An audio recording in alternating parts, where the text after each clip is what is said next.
Curious about the 2026 CR-V Sport Touring Hybrid? You're in the right place. In this quick video, I'll walk you through what's new for the top trim of Honda's best-selling SUV, and what sets the 2026 apart from the 2025. Let's start with the biggest upgrade. For 2026, the Sport Touring trim now comes with Google built-in. That means Google Maps, Google Assistant, and Google Play are fully integrated, no phone required. You can download apps like Spotify, Audible, Waze, HBO Max, and even Amazon Prime Video directly to the screen. So yes, you can watch a movie while parked. Google built-in also includes 3 years of data for in-vehicle apps, which adds a lot of value if you're a frequent tech user. Now, just a heads up, built-in navigation and Sirius XM are gone. Honda has shifted fully to the Google-based system, so if you're a satellite radio fan, you'll now need to run it from your phone. Thankfully, the 12-speaker Bose Premium audio system is still here and sounds fantastic no matter the source. Take a glance at the instrument cluster, and you'll notice a full redesign, now featuring a 10.2-inch fully digital display. It now follows the same format used in the latest Pilot and Passport. On the left, you'll find info like phone calls, music, and audio sources, while the right side now shows trip data, navigation prompts, and other vehicle settings. You can even change the cluster layout to match your visual preference. And because of that split layout, you now have rollers on both sides of the steering wheel, one for each half of the display. One thing I wish it had: the full Google Maps display, like on the Passport or Accord.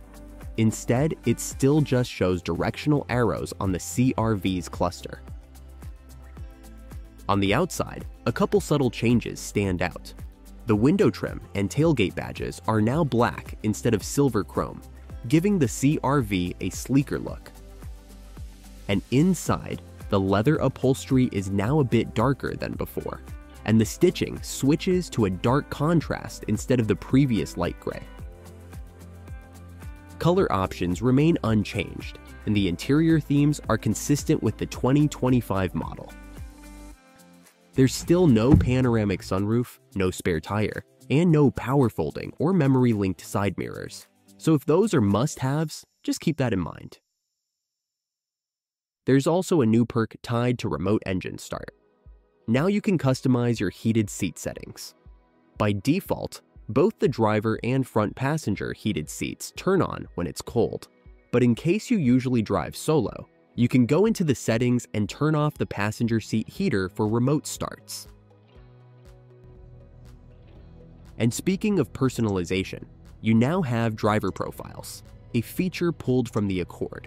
You can link your profile to your Google account, and it saves things like your display layout, climate settings, Google app preferences, and more.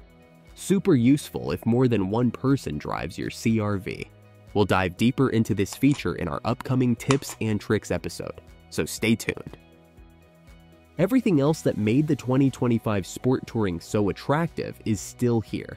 Real-time all-wheel drive is standard, a hands-free power tailgate with programmable height, heated steering wheel, rain-sensing wipers, and 19-inch gloss black wheels.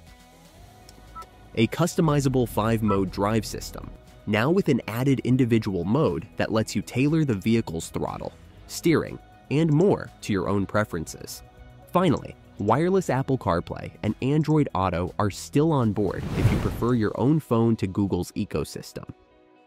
One more thing to know: the 2026 Sport Touring Hybrid starts about $900 higher than the previous model. So if you're after the most connected and tech-forward CR-V, you're getting more, but at a slight premium. And here's what's exciting across the rest of the lineup. For 2026, Honda also introduced a brand new Trail Sport trim, and there are notable updates to the LX, Sport, and EX models too. I'll be covering all of those in upcoming videos as soon as I get my hands on them. So here's the bottom line. Go with the 2026 if you want Google built-in and the latest system. Stick with the 2025 if built-in Sirius XM or traditional nav are a must. Either way, you're getting one of the best-selling, most reliable SUVs out there. Let me know in the comments which version you'd choose, or if you already own one, how's it treating you? And don't miss my CRV tips and tricks video to get more out of yours. Some of these features might surprise you.